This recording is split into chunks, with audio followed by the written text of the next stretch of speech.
हरिओम प्रिय दर्शकों, इस वीडियो में हम जानेंगे कि श्रावण कृष्ण पक्ष का प्रदोष व्रत कब किया जाएगा, त्रयोदशी व्रत कब किया जाएगा। प्रदोष व्रत भगवान शिव को समर्पित है। माताएं बहनें प्रदोष का व्रत बड़े ही उत्साह के साथ करती हैं और ये श्रावण और भी ज़्यादा उत्साह का समय है, क्योंकि श्रावण मास भगवान शिव को समर्पित है। श्रावण मास में भगवान शिव की आराधना करने से भगवान भोलेनाथ की कृपा प्राप्त होती है और उससे हमारे जीवन की सभी समस्याएं दूर होती हैं और हम अपने जीवन में आनंद को प्राप्त कर पाते हैं। श्रावण मास कृष्ण पक्ष का जो ये प्रदोष व्रत है, ये बड़ा महत्वपूर्ण है, क्योंकि प्रदोष व्रत की जो स्थिति है वो दिन का भी बड़ा प्रभाव देखा जाता है कि दिन किस दिन है, उसका अपना अपना अलग अलग दिन का अलग अलग महत्व होता है। तो इस बार 2025 में श्रावण में 22 जुलाई को सुबह 7:04 से त्रयोदशी तिथि प्रारंभ हो जाएगी और 23 तारीख को सुबह 4:39 तक त्रयोदशी रहेगी। जब त्रयोदशी प्रदोष काल में हो उस समय उस दिन मनाया जाता है प्रदोष का व्रत, त्रयोदशी का व्रत उसी दिन व्रत किया जाता है।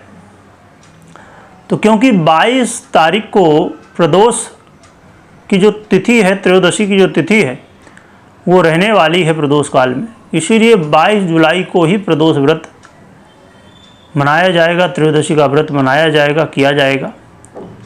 और इस दिन मंगलवार भी पड़ रहा है, जिसकी वजह से ये भौम प्रदोष कहलाता है। और भौम प्रदोष एक ऐसा व्रत है जिसका व्रत करने से व्यक्ति की समस्त कामनाएं पूरी होती हैं और व्यक्ति के जीवन में यदि किसी तरह की समस्या है तो उससे कैसे जल्दी से जल्दी छुटकारा पाया जाए, यदि आप सोच रहे हैं तो इसके लिए ये भौम प्रदोष का जो व्रत है और ख़ासकर श्रावण में पड़ रहा है तो और भी विशेष हो जाता है। तो आप इसका व्रत कर सकते हैं। कोई भी व्रत शुक्ल पक्ष से प्रारंभ करना चाहिए, परंतु श्रावण मास होने की वजह से आप इसे कृष्ण पक्ष से भी शुरू कर सकते हैं यदि आप पहली बार कर रहे हैं। वैसे तो अभी शुक्ल पक्ष में भी प्रदोष आएगा तो शुक्ल पक्ष से ज़्यादा अच्छा माना जाता है, परंतु श्रावण का बड़ा महत्व है इसलिए, और ये भौम प्रदोष भी है।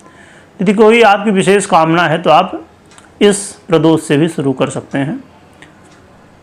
और इस दिन प्रदोष काल कब रहने वाला है ये जान लेते हैं।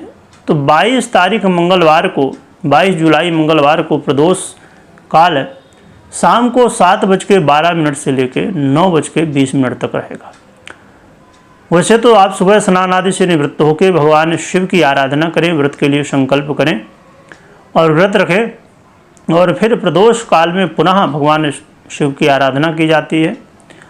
और विशेष रूप से प्रदोष काल का महत्व होता है तो पुनः से भगवान शिव की आराधन पूजन किया जाता है। सुबह भी करना चाहिए, फिर प्रदोष काल में भी करना चाहिए। तो ये आप शाम को कर सकते हैं 7:12 से लेकर 9:20 तक। कमेंट में ओम नमः शिवाय लिखिएगा, लिखने के साथ स्मरण करिएगा। वीडियो देखने के लिए बहुत बहुत धन्यवाद।